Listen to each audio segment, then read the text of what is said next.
Southern કમાન્ડના વજ્રઘાત યુદ્ધાભ્યાસમાં K9 વજ્ર તોપોનું શક્તિ પ્રદર્શન, રણ વિસ્તારમાં સૈન્યની પ્રહારક ક્ષમતાઓનું પરીક્ષણ કરાયું। ભારતીય સેનાના સધર્ન કમાન્ડની વ્હાઇટ ટાઇગર ડિવિઝન દ્વારા રાજસ્થાનના પોખરણ ફિલ્ડ ફાયરિંગ રેન્જ ખાતે અત્યંત મહત્વપૂર્ણ સૈન્ય અભ્યાસ વજ્રઘાત સફળતાપૂર્વક હાથ ધરવામાં આવ્યો હતો।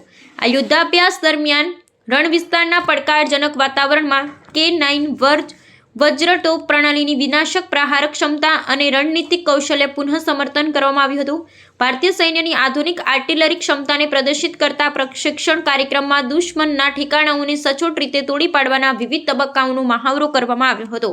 આ સૈન્ય કવાયતનો મુખ્ય ઉદ્દેશ્ય સુધારેલી વ્યૂહરચના ને પ્રક્રિયાઓ દ્વારા યુદ્ધના મેદાનમાં સૈનિકોને હથિયારોની સુરક્ષા જાળવી રાખવાનું સાથે મહત્તમ પ્રહાર કરવાની પદ્ધતિઓ વિકસાવવાનો રહ્યો હતો। કવાયત દરમિયાન આર્ટિલરી પ્લેટફોર્મની ઝડપ, ચોકસાઈ અને તેની ઘાતકતાને અત્યાધુનિક ટેકનોલોજી આધારિત લક્ષ્ય નિર્ધારિત પ્રણાલી સાથે જોડવામાં આવી હતી। ટેકનોલોજી અને સૈન્ય બળના આ સિમલેસ એકીકરણને કારણે ભારતીય સેના રણ પ્રદેશમાં દુશ્મન સામે ઝડપી અને નિર્ણાયક કાર્યવાહી કરવા માટે વધુ સજ્જ બની છે। વજ્રઘાત યુદ્ધાભ્યાસમાં સામેલ K9 વજ્ર તોપોની મોબિલિટી અને ફાયર પાવર જોઈને ઉચ્ચ સૈન્ય અધિકારીઓએ સંતોષ વ્યક્ત કર્યો હતો। આ અભ્યાસ દ્વારા સેનાએ સાબિત કર્યું છે કે તે આધુનિક યુદ્ધના બદલાતા સ્વરૂપોને અનુરૂપ નવી તકનીકો અને યુદ્ધ નીતિઓ અપનાવવા માટે સક્ષમ છે।